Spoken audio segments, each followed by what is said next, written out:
Welcome, intermediate English learners. We got a good one for you today. Today is going to be a very long lesson, but it's only got 9 slides, but it's going to be a really good one. We got a lot of vocabulary. It's going to be a long story, and it's really good grammar. This is going to be a very helpful lesson. It might be a little bit elementary for a few of you. That means it's going to be a little bit too easy for some of you for the grammar, but I think the vocabulary will be very good. This is going to be called Looks Can Lie, an airport experience. At the airport, the most important looking passenger turned out to be the biggest beginner. Wonder what that means. All right, let's go ahead and start with our vocabulary. First word is the terminal. The terminal is the main building at the airport. The terminal is where the airplane actually hooks up to the airport. So the terminal is kind of like the port.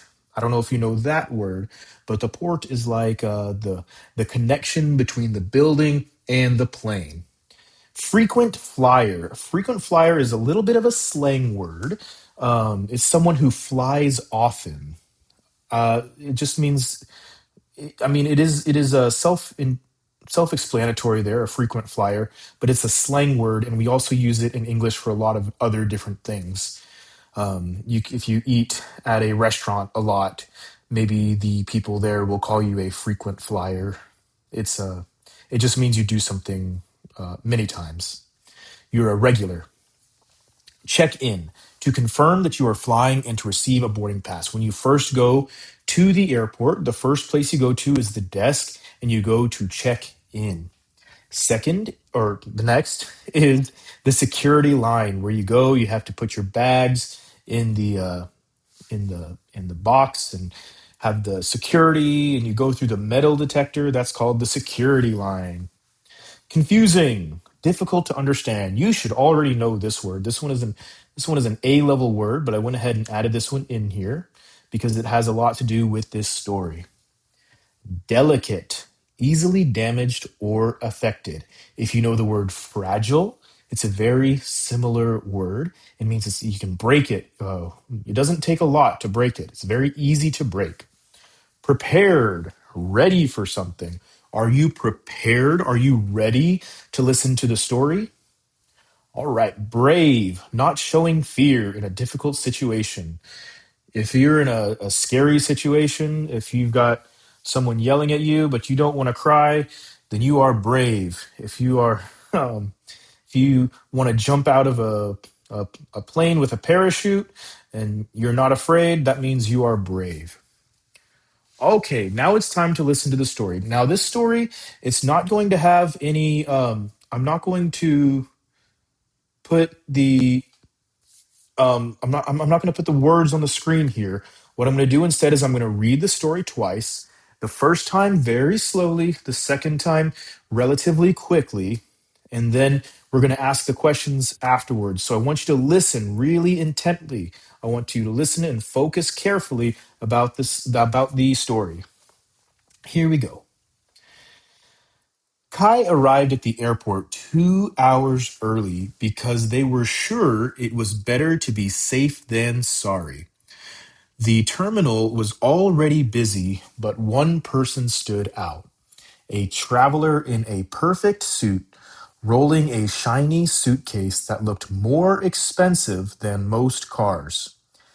Kai watched them glide to the check in line like they owned the place. That person is definitely a frequent flyer, Kai thought. Probably more experienced than anyone here. Then the suit traveler reached the counter and smiled confidently. Hi, they said. I'm here to, pick up my airplane. The agent blinked. You mean check in for your flight? Yes, exactly, the traveler replied, relieved. Also, where do I return the airplane later?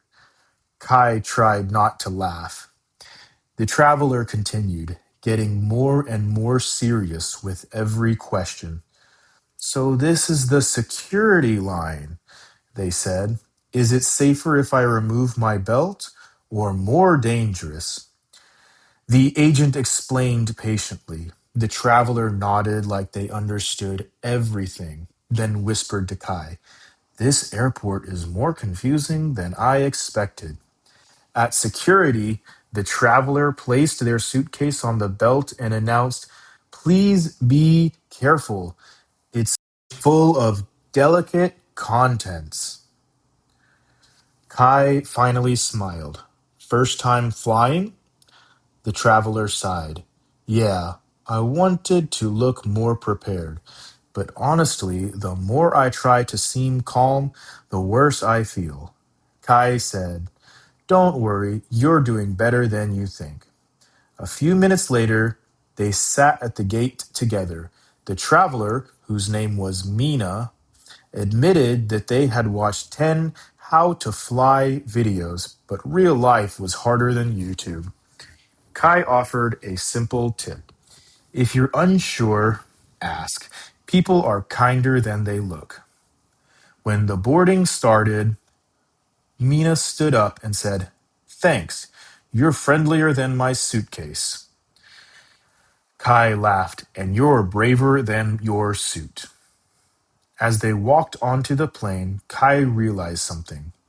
Mina wasn't less capable. Mina was just new, and judging someone by how they look is almost always the fastest way to be wrong. All right, there's the story, and let's try it one more time, and let's do it a little bit faster. Kai arrived at the airport 2 hours early because they were sure it was better to be safe than sorry. The terminal was already busy, but one person stood out, a traveler in a perfect suit rolling a shiny suitcase that looked more expensive than most cars.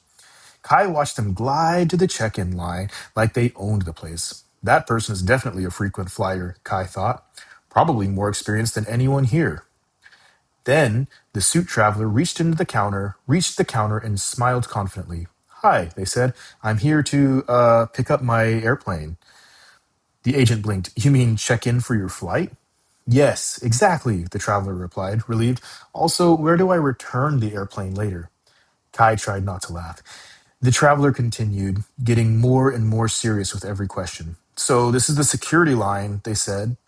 "Is it safer if I remove my belt or more dangerous?" The agent explained patiently. The traveler nodded like they understood everything, then whispered to Kai, "This airport is more confusing than I expected." At security, the traveler placed their suitcase on the belt and announced, "Please be careful. It's full of very delicate contents." Kai finally smiled. "First time flying?" The traveler sighed. "Yeah, I wanted to look more prepared, but honestly, the more I try to seem calm, the worse I feel." Kai said, "Don't worry, you're doing better than you think." A few minutes later, they sat at the gate together. The traveler, whose name was Mina, admitted that they had watched 10 how to fly videos, but real life was harder than YouTube. Kai offered a simple tip. If you're unsure, ask. People are kinder than they look. When the boarding started, Mina stood up and said, "Thanks, you're friendlier than my suitcase." Kai laughed. Kai laughed, "And you're braver than your suit." As they walked onto the plane, Kai realized something. Mina wasn't less capable. Mina was just new. And judging someone by how they look is almost always the fastest way to be wrong.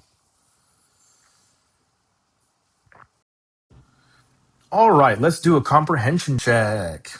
Why did Kai leave? Why did Kai arrive at the airport early? If you recall, it's because he wanted to be safe than sorry. It's better to be safe than sorry. That's an English term that means it you would rather be more careful than less careful. It's better to over prepare than to under prepare. What made Kai think Mina was very experienced? What do you think made Kai think that Mina was very experienced? How did she act? She had walked in like she owned the place, and she wore a suit that looked more expensive than other people's cars. What funny mistake did Mina make at the check in counter?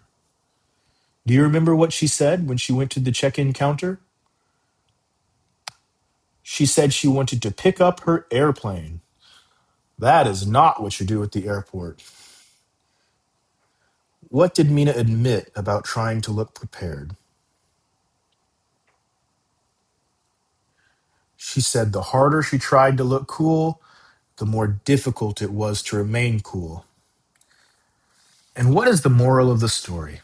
What do you think is the reason that the author, the writer, wrote this story?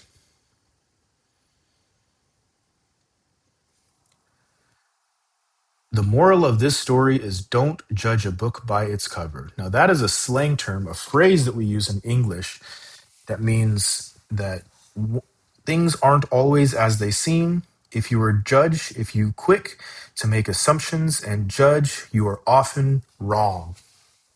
Let's start learning some grammar. So, this is an easy one. This one you should have learned in A level at your beginner's course, but let's go ahead and review. For short adjectives, we're going to use the adjective for comparatives.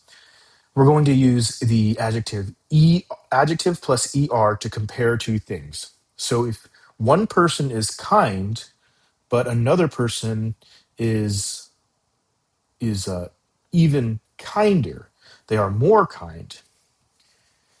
One person is brave, another person can be braver. If one person is fast, another person is faster. So here's an example. I try to be a faster runner every day.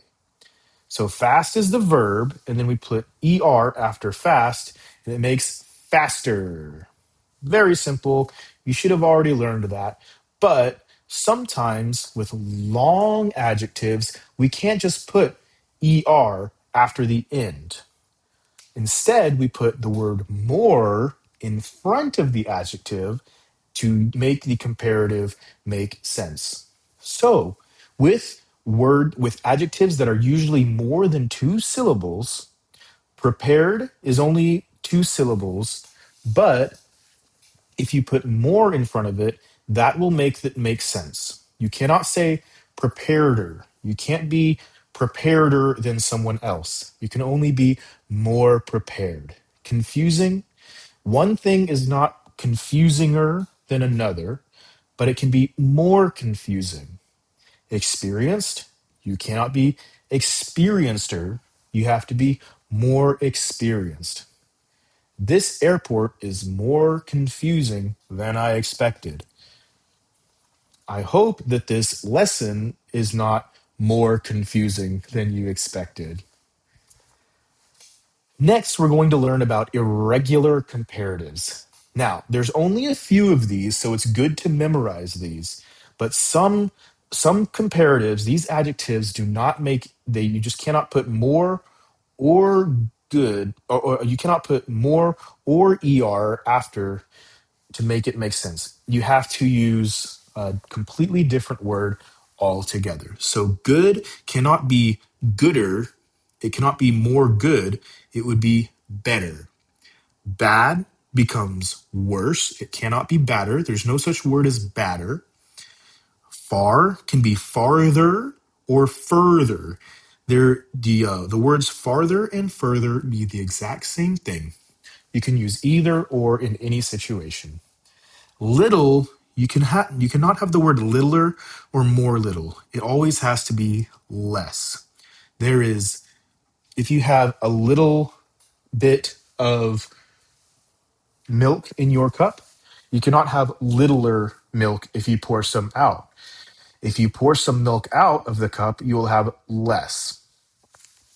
If you have many and much, this is a difficult one. This one is very confusing. This is for with different types of nouns. It depends on if it's countable or uncountable. And I'll make a video um, with this one altogether separately.